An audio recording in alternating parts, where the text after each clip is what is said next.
Hello, Liz. Welcome to the Women Waken podcast. Hi, Whitney. Thank you so much for having me. Such a pleasure to be here. So excited to have you here, Liz. I had such a wonderful time being on your amazing podcast. We had a great conversation. It was months ago now. Doesn't seem like it, I know but time flies, doesn't it? it Whitney, we does. had the best conversation. Thank you so much for being on Raise the Vibe with Liz. It was Yes. awesome. Raise the vibes. Fabulous podcast. Amazing. And you're amazing, Liz. We almost didn't make it to record this because Liz and I were chatting and having a great conversation about your book, which is Sex Magic, a fabulous book, a wonderful handbook for anyone who's curious about sex magic. But guess what? You're going to learn about it on this show because that's what we're going to talk about. And then we were talking that you're writing another book, Liz, I but you are am. I'm an writing a author. book about healing from betrayal since I was in a 20-year marriage and it ended with a betrayal. So, and that was a huge healing process for me. So that's the new book that I'm working on right now and hopefully will be out 1st of October for Domestic Violence Month. And then we'll have you back on the show because we have a lot to say about betrayal. You and I were just talking for like 30 minutes about the topic, which, as I said, I think is very prevalent and pertinent for women right now. We're going through it because we're trying to work through it because the wound goes deep for women with betrayal, not just this lifetime, but many. So thank you for Right. writing that book. But for now, let's stay on topic. Let's talk about sex magic, Liz. Let's do But it. first, let me introduce you a little further. So beyond exploring and being a expert on sex magic, you're also an intuitive energy healer, a Reiki master, a spiritual coach, you're a psychic oracle. You're so many beautiful, wonderful things. How did you get into this work, Liz? Like, did you come into the world like ready to, explore energy work and healing, or did you go a roundabout way like so many of us do? Roundabout way, I would say. Even though I was born with gifts, I had sight and I could read a room. It wasn't until my late 20s, really, when I started having panic attacks and anxiety that I started searching again. In my early 20s, I had done massage therapy. I had gone into polarity therapy to learn about energy work and how my energy worked in my body, and did core shamanism as well. But I stepped into marriage. And then I stepped into, raising my children. And it wasn't until I had this anxiety and panic that I ended up at, of all things, at a psychic fair. And I'm like, oh my gosh, I'm having all of these things happen. I'm going into a movie theater. I'm coming out with tunnel vision. I'm not even able to drive. My depth perception is off. I'm having wild dreams that are waking up in panic attacks. I'm having anxiety. And she mumbles under her breath, this woman that I ended up with, something about an awakening. And she hands me a telephone number. And it's a telephone number to a woman who has a 4-year program. She had studied with Barbara Brennan, who has Hands of Light book, and did her program. Barbara Brennan gave her permission to teach on the West Coast here in Seattle. And she was also a psychotherapist. So we also got core energetics, shadow work, and many other parts, including the Reiki Mastership over the 4 years. And it was there that I really learned like who I was. I healed a lot of wounds. I learned how to hold space. I learned how to do the work, and my gifts opened up more. And here I am today, after my 20-year marriage. I started my official practice here on Vashon Island. I've been doing the intuitive energy work, and that's just built from there with the psychic work, and how and who I am on my spiritual journey. And then part of my healing process, from that 20-year marriage that ended in betrayal, got me to where I am now, talking about sex magic and manifestation and alchemizing your life and really living an intentional life. Yes, absolutely. And from my understanding, I don't know a lot about sex magic. I have read your book, so now I'm more aware of it, but I didn't know much about it. But I was aware that it's a lot about intention. And intention is not only important when it comes to sexual energy, because as you mentioned in your book, sexual energy is just life force energy, which most people don't realize, right? We're so attached to the idea that sex energy is just right between our legs when we're going at it and orgasming, and that's all that it is. It's sexual, it's chemistry, it's love, romance. It's the energy of creation, right? It's the energetic, universal energy that brings forth life. So it's big stuff. Yet many people don't think of that. So they're not intentional. And this kind of ties into what we're talking about what leads to betrayal is that when we don't have an intention for why we enter into a connection with somebody, we can end up getting blindsided. We might have known it was coming, but that betrayal can come when we're not intentional about why we're connecting with someone, which sounds strange because it's like, well, why would you date someone or marry someone if you weren't intentional? But in our world, that's not really encouraged. We don't get big messages that say, hey, make sure that everything you do with intention. Why are you doing it? Does it align with your values? Does it align with your beliefs, with your highest thought about this situation and yourself? Oh, I love that you pointed all that out, Whitney. And it's true. Most of the time, we either lead with our sexual desire. We can oftentimes lead with our wounds, like internally what we think we need in a partner, but it's based on what our childhood was, what our childhood wounding was, early betrayals that we had as teenagers or maybe in our 20s. And we're wanting to fill the voids of enoughness and worthiness and am I lovable enough? So we're actually seeking out these partners for other reasons besides, whether they fit into our lives or they align with, our beliefs and what we desire for our lives moving forward. It's so true. And thank you for pointing that out, Winnie, because I think that is a huge part of it. Plus, there's instinct. Are we searching out partners via instinct, or instinct to, look pretty and go out and find a partner and create a life and a home and 2 children? I think that's, that primal need that we have as human beings that we often forget about to go out and procreate, right? And then there's also like that sexual desire. So are we seeking a partner, whether it's to fill a void or to fill instinct or sex? Like we all desire sex. And in order for us in a shame culture to be acceptable by having sex, we need to have a partner and a long-term partner, a life partner, because there's so much shame in society around sex and sexuality. Still to this day. Yet it's shifting. It is, but it takes intentionality, right? And it takes a higher level than what I think most people talk about currently when it comes to releasing, because it's a deep spiritual component. Because actually, in a big way, spirituality has been left out of sex, and definitely in the culture that we see, we're always seen as images. And I'm not, condemning it, but what you see on movies and all the porn that people have access to, it's just very just salacious, like temptational. It's not so much about being empowered or being intentional about it, right? And it's not spiritual.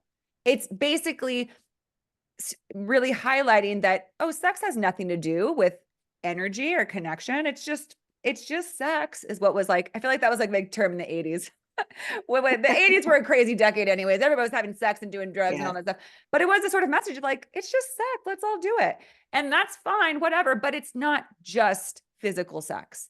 And that's another hard lesson that I think a lot of women learn, and men are affected by it too. But we think like, yeah, I can pull this off. I can be like in my masculine and just have sex because I'm horny. I want pleasure. I want to enjoy it.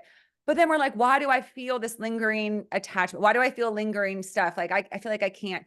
And not say that some women can't, some women say they can. I'm not here to argue that, but I'm curious your thought, and I'm going to let you take it away now about what brought you into sex magic. Because to me, it's intention, but it's also about reclamation, I feel is another word here, where it's like, I want to be aware of what's happening when I allow someone into not only my body, but my energy field and my essence. And when we're co-creating something, because again, it's a very strange feeling. And I'm speaking as someone who had many one-night stands in my 20s.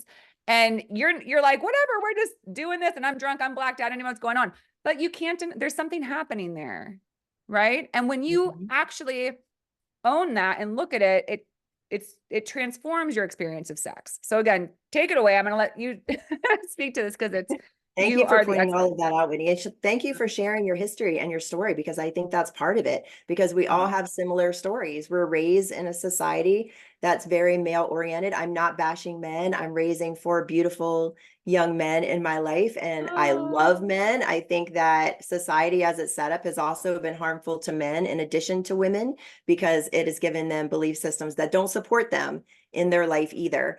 And we do, like you were saying, in porn culture, like we were raised with this like male version of sex, to put it simply. It's you feel the arousal, you feel the attraction, you kiss, and then the guy is like a little here, a little there, and then straight to penetration and straight to orgasm. And that's very like goal-oriented sex. And women, their bodies really don't respond to that goal-oriented sex. Can we? Yes, because we've been programmed to. Our brains have been trained to like go in, get the arousal, get the orgasm, be done, go to sleep. But that isn't having deep, fulfilling sex. When we take time, when we make out for a while, maybe we give each other some massage, maybe gentle caressing and touching, maybe, you know, we have an orgasm through oral, you know, sex, then we move on to hands. The hands are beautiful. And then we have another orgasm through finger touch. And then we move to penetration when the woman's body is ready, because it takes a lot of time in comparison to a man for a woman to become fully aroused. And there's mechanisms within the vulva and the yoni, I like to call it, because in Sanskrit, yoni means it's the whole area, instead of vulva just means the outside of the yoni. Takes a lot of time to get aroused. And there are certain mechanisms that happen within the female body that will actually pull penetration in when she's fully aroused and ready. And that just takes sex to a whole other level, like you were saying, Whitney. It's more, it becomes sacred and sensual and intimate. And we actually get fed by it. And that energy feeds our entire body, which feeds our life. Beautiful. Yeah, I like to say that your yoni it's like an 8-cylinder engine, right? And we're so used to just hitting that first cylinder. We're like, as you said, a guy will kind of try do a little bit to get you started and then just go for it. And you're like, okay, this feels decent, but you're only at the first cylinder. But as you start to move that energy through it's a whole, and anyone who's had really good, intense, intimate sex knows that feeling. We were like, it was from my head to my toes. It was up here. It was down. It was everywhere. And that is sex that's really worth having. And it feels like a shared experience. Because again, that's one of the challenges for women is sometimes for a lot of women, it doesn't feel all that shared. You can kind of feel alone, ironically, in sex, right? Someone's on top of you, you're whatever, you're on top of them and you're literally connected, but you can feel alone because why wouldn't you feel alone when you feel almost like the person isn't really aware of your experience? Yeah, if they're self-pleasuring through the use of your vagina, so to speak, because they don't want to make connection. And that, I mean, talk about like mental and emotional distress after. And again, I think women push that away. I think women push that. They're like, what? I met a guy, I wanted to have sex, so I did. And we push away the fact that we feel not right afterwards. And it's because what you just said is sometimes what did you say? They're just getting pleasure through our vagina. Self-pleasuring through our vagina. Self-pleasuring, but we're there. We're like we're just a participant, a presence there. And it just doesn't feel good to be like, okay, I hope that was nice for you. I didn't really get much out of it, but I guess glad to be of service. Yeah, no, women can want sex just for sex. We can want orgasm just for orgasm. But a lot of times when there's penetration, you know, it's hitting up against our cervix, and our cervix, the pressure point is our heart.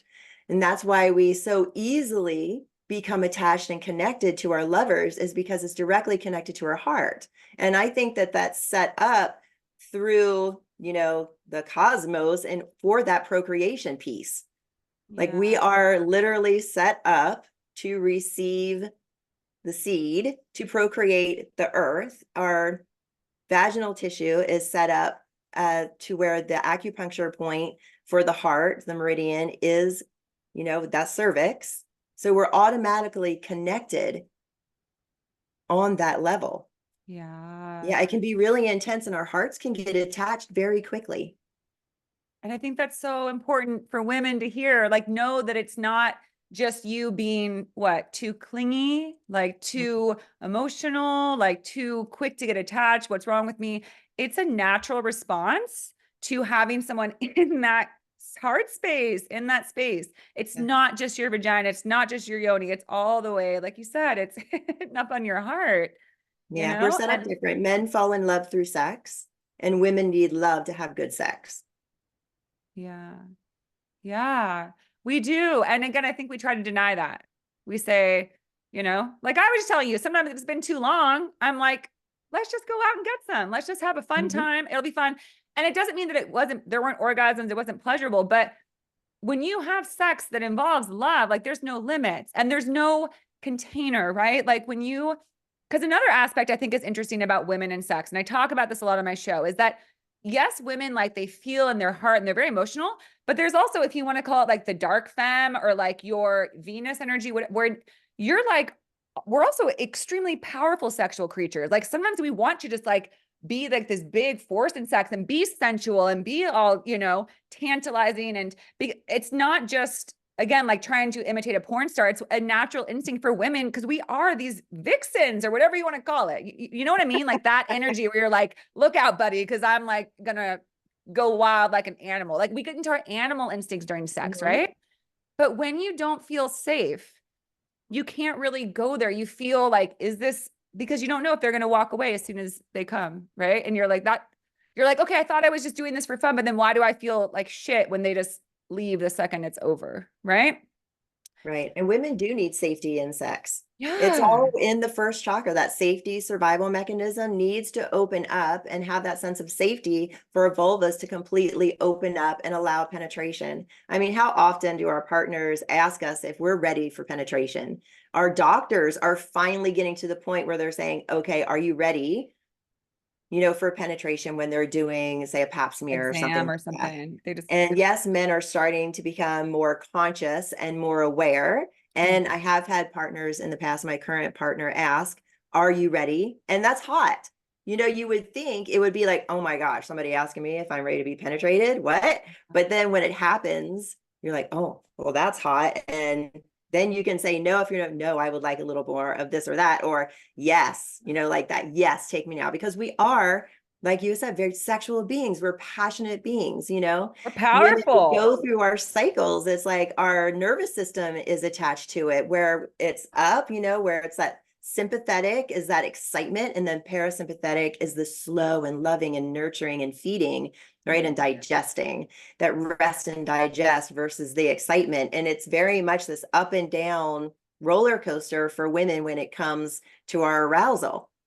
Yes. Yeah, absolutely. And then to expand on your point about needing safety, I think the key point that women need to know is it's not just physical, it's emotional safety. Yeah. And I think that that's what most of us skip over. And it really hit me. I read this person had like a meme on Instagram, and it was something to the effect of, I don't know, somebody was like kind of sitting there, like kind of looking like, oh shit, what have I done? And she's like, me leaving the guy's house that I've been seeing that I realize is a toxic relationship because I decided to pursue sexual intimacy before I had emotional safety.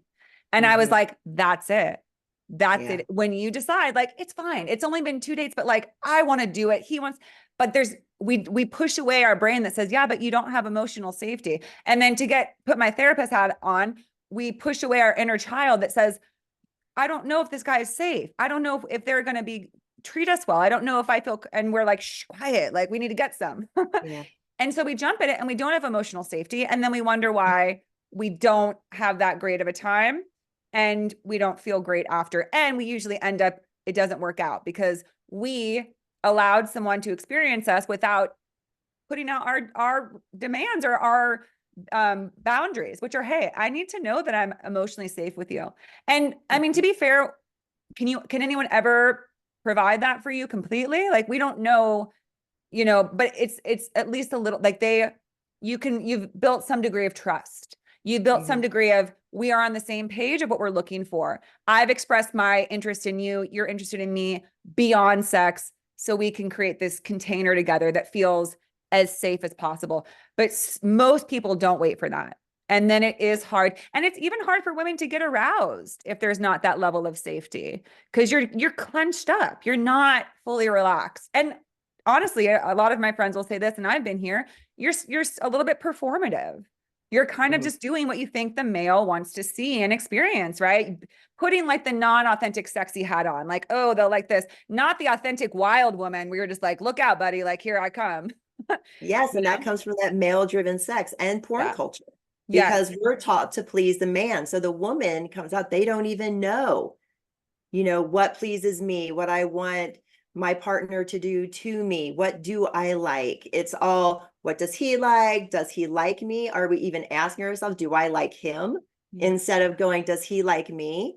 And then that happens in sex as well. Like, oh, what does he like? We're not thinking of our own unless we have a very compassionate lover who is concerned about us and our pleasure. That can happen.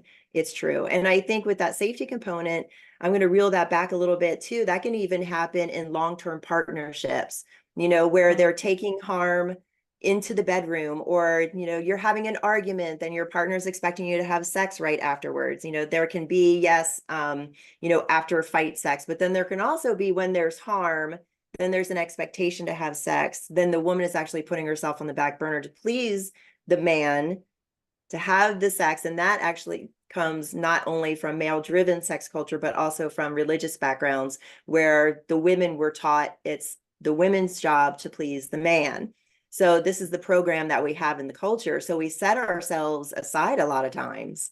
And then that happens, it comes into the bedroom. If they're shaming or blaming, or say your partner has ED, and then they're like, I could tell you weren't into it.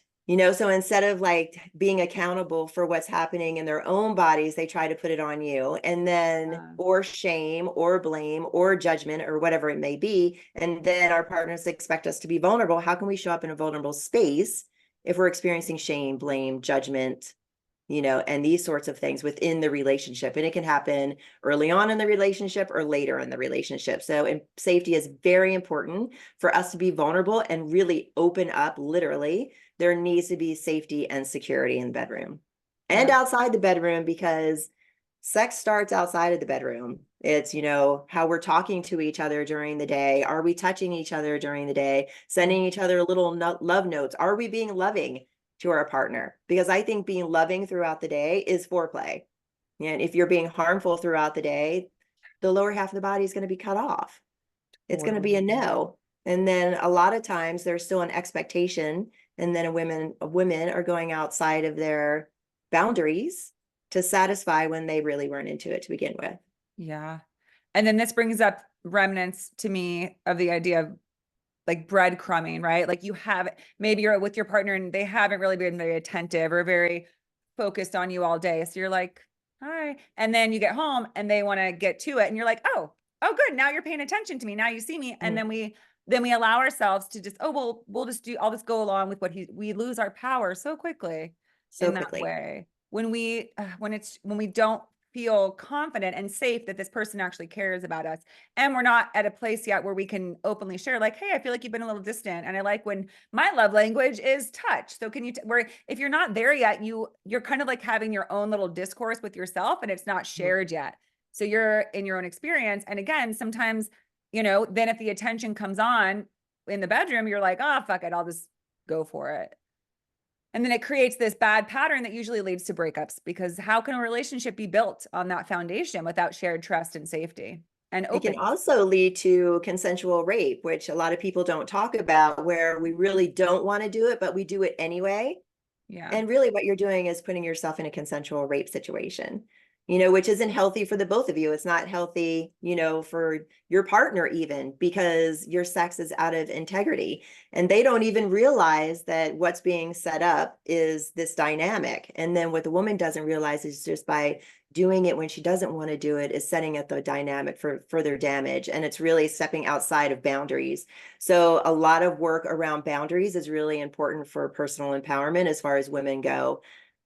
And not only for herself in her life period, but within sex too, to create a space, a healthy space where she can be vulnerable and be open to penetration, to loving, to the actual sex act, to be able to take it deeper. Because with sex magic, what we really want to do is take sex deeper. We want to take it into the sexual realms. We want to be able to feed ourselves with that life force, feed our partner with that life force, feed our lives with that life force, because that opens up our life to joy and bliss and satisfaction and living a life in flow, which is very much the divine feminine, which is stepping on right now, which is that life in flow, living from our intuition, really following our heart's desire. And if our hearts are being nourished by luscious, sex, then we're even more open and more in a flow. And orgasm triggers our life force, which triggers our creativity, which triggers a life of flow and joy and manifestation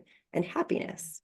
Beautiful. And that's basically what sex magic is all about. Yes. Right. And most Yeah. people don't know. I'll tell you a funny story, Liz. So I was on dating apps, or I've been on dating apps in the past few months, and I was having this guy wanted to like FaceTime. So I FaceTime through my computer, Mhm. and my dog was walking by. So I was like, oh, and this is my dog. And your book was like on the corner of my desk. And so I showed him my dog, but of course I put the computer back and he's like, what was that book? And I was like, oh, it's the sex magic. He's like, what's sex magic? Like, it's just Ooh, two this is great how my words. book gets out. Yeah, no, I'm spreading the word. But it's just funny because it's like two great words, but people are like, how does it, what is it just like really good sex? Like, what is it? So you kind of introduced it, but let's just let you like really go for it and share like, when did you first start exploring it and why, and what allowed, like, how do people develop sexual magic in their like intimacy and for their manifestation powers, right? Because it's all about, I love, you use the word magician, right? Like you're moving into your Yes. magician. I always combine musician and magician energy, right? So how does that work? Tell us everything. For Well, for let's the start guy with for the guy that I alchemy. was on the video chat with, he wants to know. Let's start with alchemy, because I've been alchemizing my life pretty solidly since 2018. And I think that that's part of it. It's a magical process of transformation. And how can we transform our lives to be the lives that we want inevitably to live? Like, right? We want to live a life of our dreams. And part of doing that is waking up. It's waking up to our creation energy, because creation is our birthright. Having sexual pleasure is our birthright. We are creator beings. I mean, if you look at a woman, we are literally built to birth the world. Like, we have this creation energy, and we use that life force energy to create. When I say life force energy, this is our sexual energy. If you know anything about the chakra system, the energy system, Kundalini work, Kundalini, when it starts to awaken, feels like arousal. That is our life force. So when our Kundalini energy gets triggered, which I talk about in the book, it flows up through our central channel, which flows from our perineum all the way up through the top of our head and back down again. It's met with the chakra system at each vortex point up along the body, which I talk about in the book. And this, when we're fully aligned, when our chakras are fully aligned, we are living our life's purpose, our dharma. So sex magic is using our orgasm to manifest. It's actually cultivating that life force energy to back our intentions. For living an intentional life, we use that energy to back those intentions that we set for ourselves.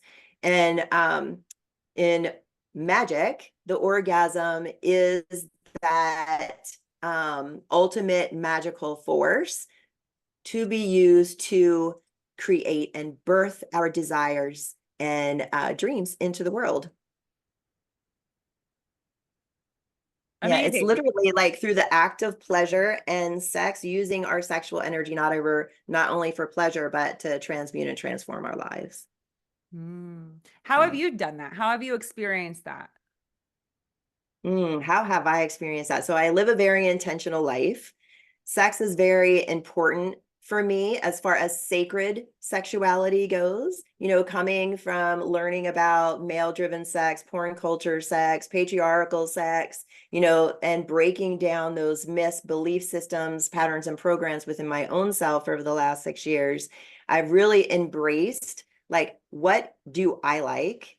What do I want my life to look at? What do I need to change and transform within myself so I can magnetize to myself the highest and best for myself, whether that be relationships, work, friends, travel, homes, everything. And part of that is using my energy system. And by including sex, which I talk about in the book was the missing piece to working with my energy system, I've really fueled and backed my life force energy and creation process with my sex magic practice. In 2018, I was having my own self-pleasure practice and got the vision that we are to reintegrate the broken off, harmed, healed, wounded aspects of ourselves back into our bodies.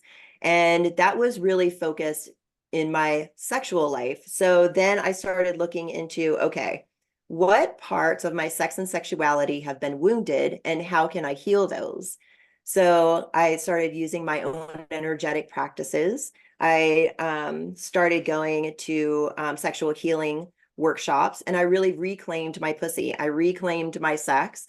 I learned to, not only what I liked, but what I didn't like. What was a hell yes? What was a hell no? What were my boundaries?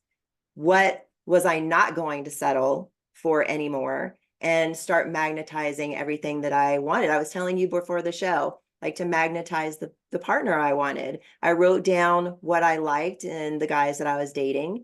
I considered, what I didn't like and put the opposite of what I didn't like in those partners on my paper, because we don't want to put our attention on things that we don't like. We want to put attention on things that we do like. Right. And then slid that under my bed and had that be my point of focus. When we're doing sex magic, we set an intention and have that point of focus. So that point of focus with me has been my healing process and alchemizing, magnetizing things into my life that are for my highest and best good. Beautiful. So, okay, let's say somebody is single, we're masturbating, we're using a toy. Can you use sex magic through that? Can you use sex magic when you're 100%. So I don't even like to use the word masturbation, because masturbation means to defile yourself. Even if you look at our anatomy, the pubic bone literally translates to bone of shame. So I like to say self-pleasure. Okay. And in self-pleasure, it gives you agency. It teaches Okay. you, how to live a pleasurable life, how to bring pleasure into yourself. And unfortunately, when it comes to self-pleasure, we've also been taught, the goal oriented. We go straight for our clitoris, we go straight for the orgasm, and we're done. The type of self-pleasure I'm talking about is getting in touch with yourself and your body and what you like. And that can start with a basic practice of after a shower, when you're putting on your lotion, instead of really quick putting lotion all over your body, go really slow.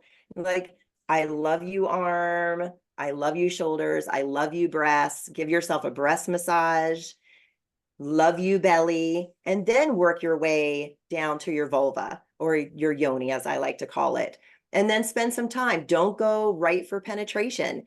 Warm yourself up a little bit. And when your yoni says, yes, I'm ready to be penetrated, then penetrate. And you can very much do the sex magic practice by yourself.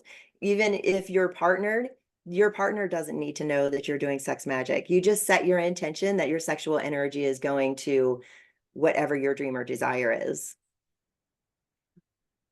So is it just the whole act of arousal that allows for the magic, like the setting of the intention to manifest? Like, is that where all of it is life force energy, right? Because it's not, we have this idea, I'm pretty that it's like the climax, but a climax is still significant, right? Yeah. In some way, like it is like the pinnacle of, like, you're sending off what a wish, an intention, a manifestation to the universe.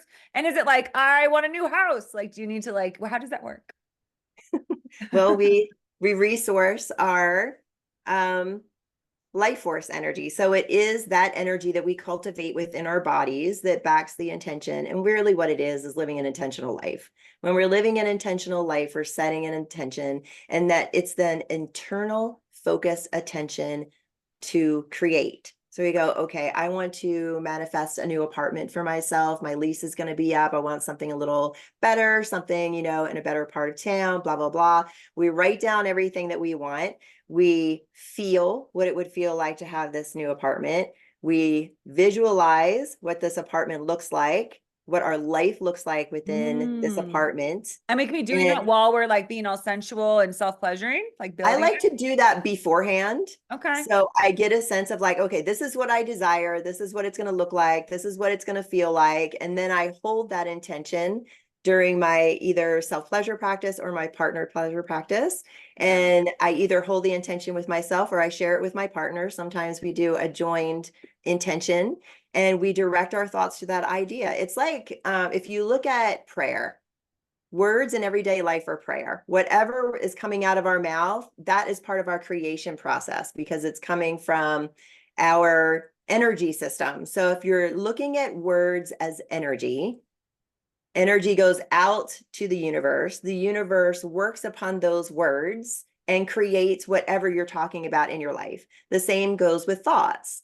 Thoughts become things. So wherever our focused attention goes, that's where our energy is going to go. The universe loves to prove to us our reality, whatever we're talking about, whatever we're thinking about, whatever we're doing.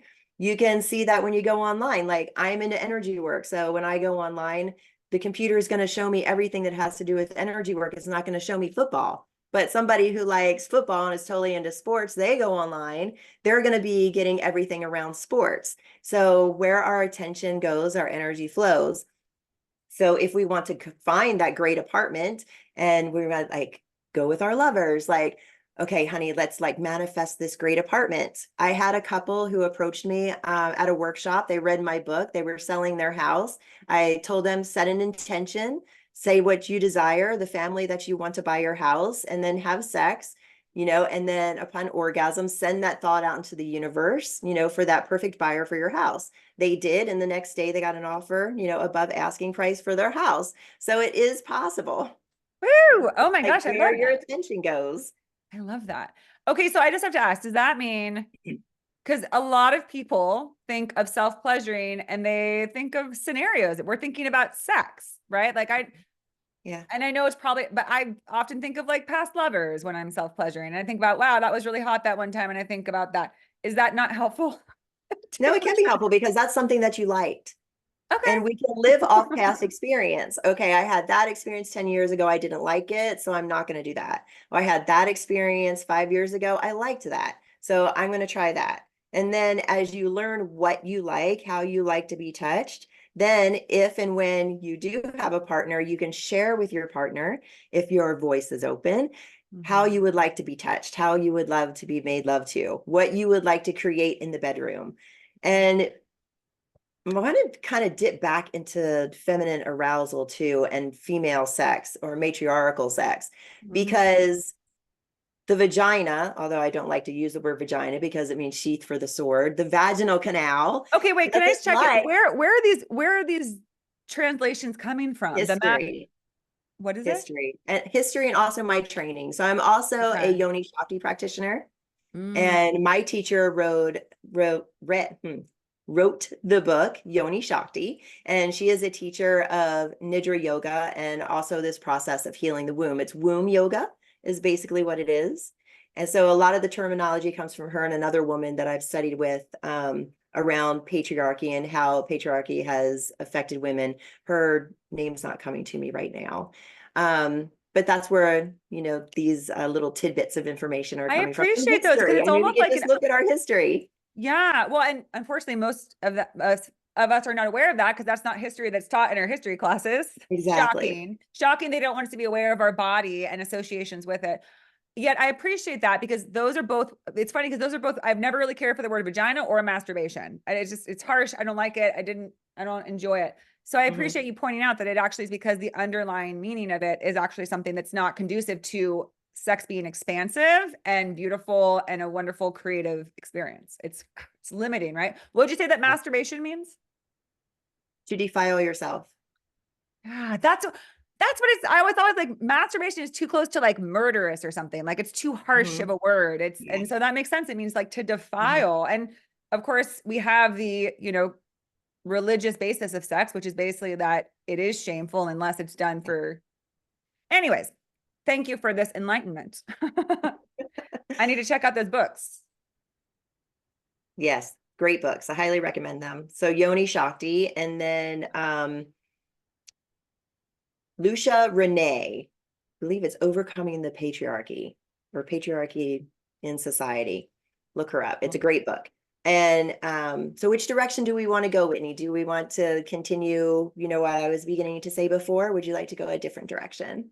No, yeah, keep going. Keep Oh, going the okay. direction you're going in. Yeah. So matriarchal sex. So women, the vagina, the vaginal canal isn't set up for in, out, in, out, in, out sex. It's really set up for, exploring on the inside. So maybe a little at the entrance, maybe a little like in the middle, and then like waiting for deep arousal, for deep penetration. There's actually a mechanism in the body, the circle nerve, which attaches to the pubic bone and the uterus, where the more the woman gets aroused, the more the uterus is lifted from the vaginal canal, which opens up the vaginal canal for deeper penetration. And then there's another nerve that connects to the organs of the pelvis as well, the bladder, the uterus, and the surrounding tissues that gets activated through deeper penetration, which is where we get our O-spot orgasm. So you've got the O-spot orgasm when we're fully aroused and the uterus is being pulled back by the circle nerve.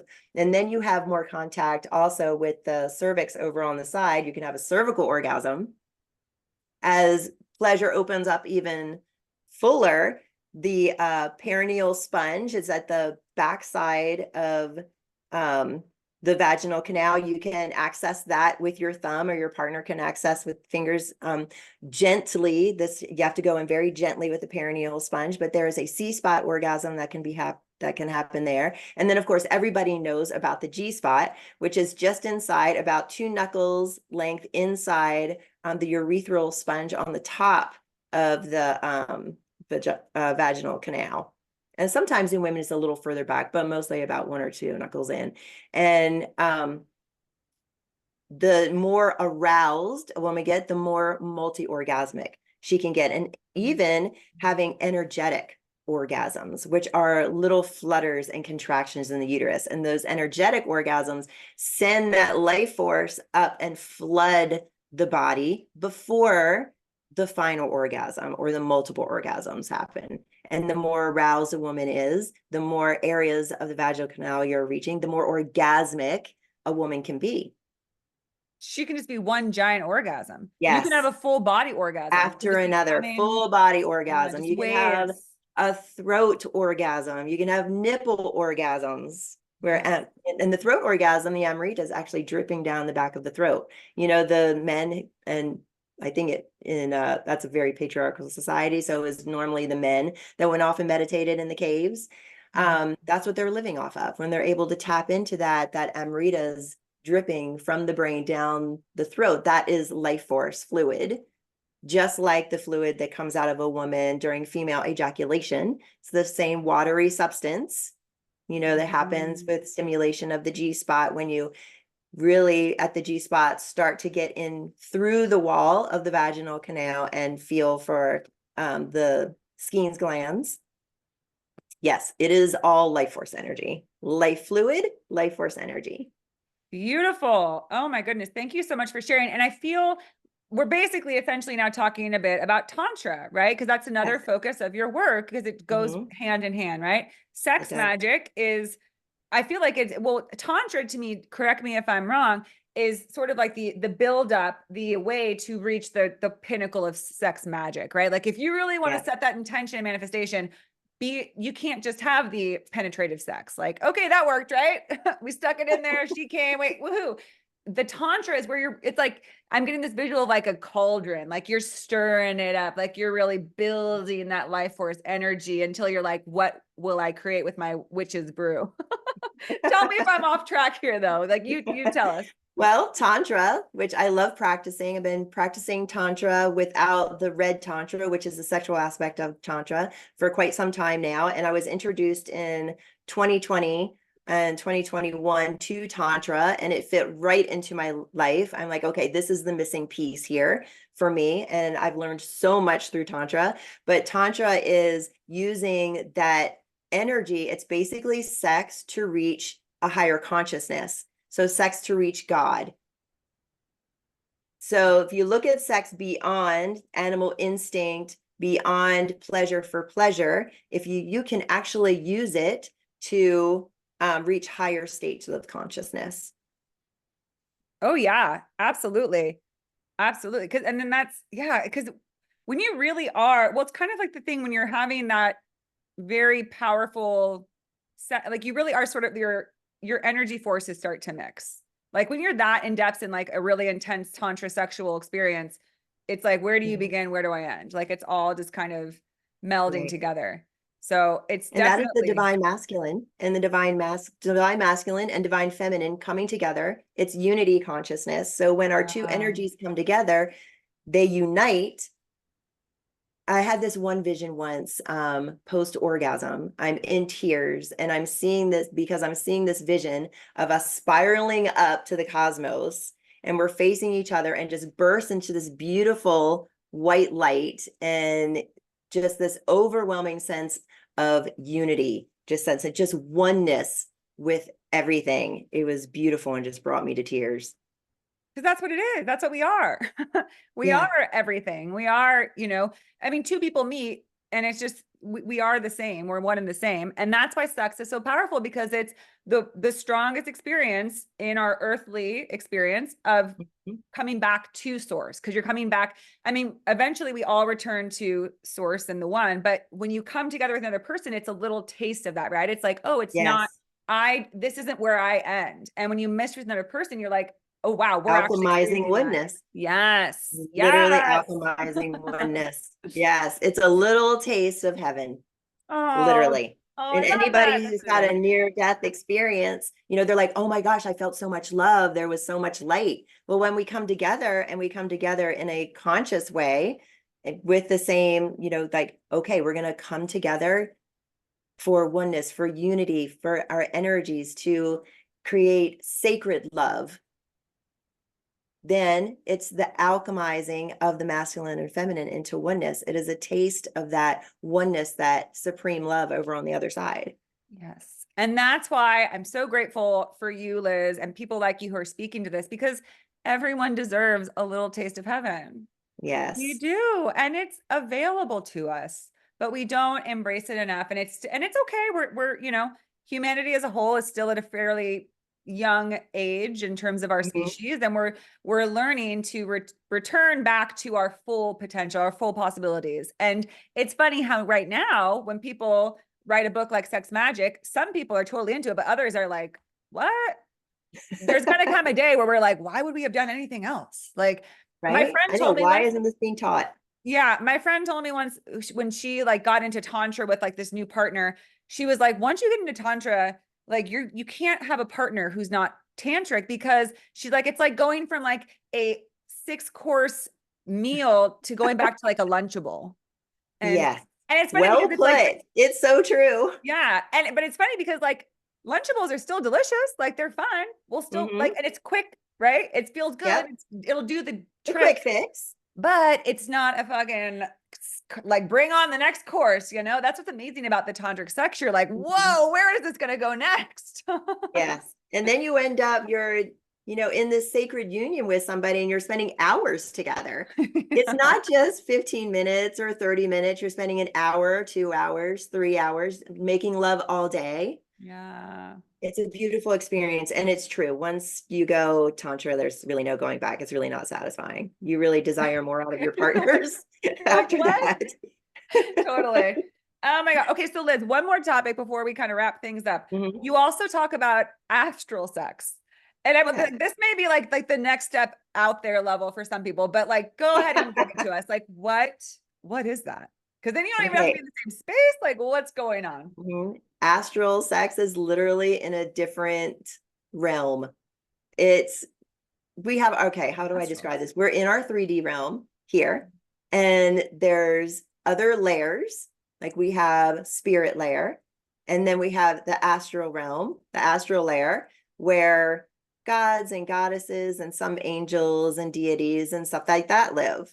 Okay, so when you're having astral sex, you can either have an astral experience where you go up into the astral and you join your partner in the astral and you guys can have sex together in the astral layer. You can do this separate or together if you know how to astral travel. You can also, during your sex, your personal pleasure practice, bring in a deity to make love to you or to make love with in the astral. So This comes from monks who used to meditate, and to activate their life force, they used to call in deities from the astral realm to activate their sexual energy, because they knew that their sexual energy was tied into their life force.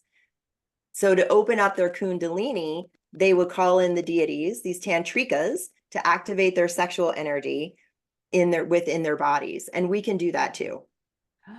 Whoa. Okay. Exciting. That's like the next frontier.